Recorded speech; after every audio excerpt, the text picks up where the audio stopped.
saya ini kebetulan ya bagian daripada sejarah di tahun 99 2004 sebagai anggota MPR.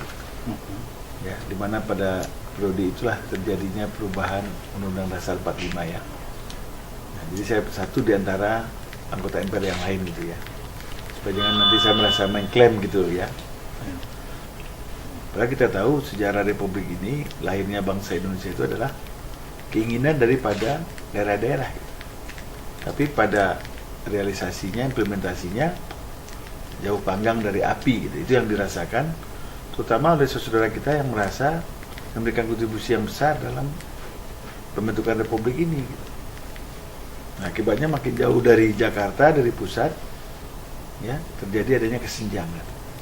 Nah, timbullah berbagai gerakan-gerakan itu, ya gerakan separatisme dan sebagainya kan, yang kita kenal dengan GAM, kita kenal dengan apa OPM, ya dan beberapa lainnya lah, yang mungkin skalanya nggak sebesar itu. Nah, DPD hadir untuk itu ya setelah reformasi dan telah hampir mendekati 2 periode yang melaksanakan tugas itu. Dan kalau kita lihat perjalanan 10 tahun DPD ini ya, pertama menurut saya secara strategis ya, kehadiran DPD ini telah mampu menjaga keindonesiaan. Ya, praktis dalam 10 tahun terakhir ini tidak ada persoalan-persoalan yang sangat potensial konflik ya, atau keinginan ya keluar dari Republik ini, karena telah mendapatkan wadahnya melalui DPD berbagai ekspresi. Ya menurut saya pasca putusan MK ya itu sesungguhnya sudah cukup baik gitu loh. Ya dulu kan apa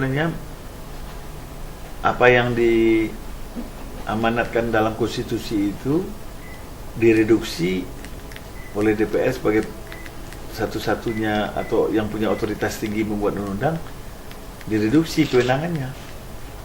Dan ini kan sudah direvisi lewat putusan MK kan. Nah, kalau putusan MK ini bisa dilaksanakan menjadi acuan dalam mekanisme kerja, menurut saya sudah jauh lebih baik gitu. Nah, barangkali sejarah kita 2014 ya, setelah kita 15 tahun melakukan reformasi, mungkin ya menginginkan DPD yang memang dari segi kekuasaan kewenangan itu betul-betul seimbang gitu. Jadi DPD ini juga sesungguhnya bukan ansih perwakilan daerah dalam konteks perwakilan daerahnya, tapi juga mewakili yang tidak diwakili oleh DPR itu. Jadi di sini ada pendeta, ada kiai, ya. Jadi kalau kembali ke MPR menurut saya kan tidak maju ya. Ya, tidak maju ya. Jadi kan dalam era demokrasi itu kan civil society itu harus terbentuk kuat dan dia tuh mengafiliasikan dirinya melalui partai politik ke partai ini atau ke DPD melalui perwakilan ini gitu. Itu maksudnya. Ya tentu ini sebuah perjalanan panjang ya.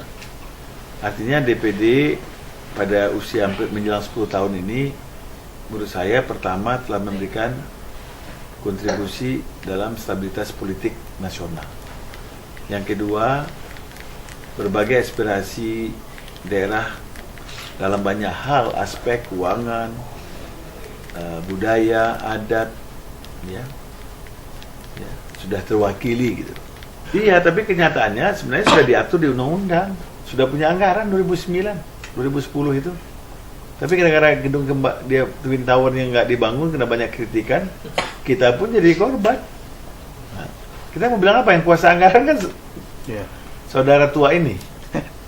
Kita jelaskan juga, enggak, pokoknya karena kami enggak, kamu enggak juga gitu. Ya kita mau apa? Tapi buat saya itu artinya apa? Kita nggak apa-apa, kita militan kok.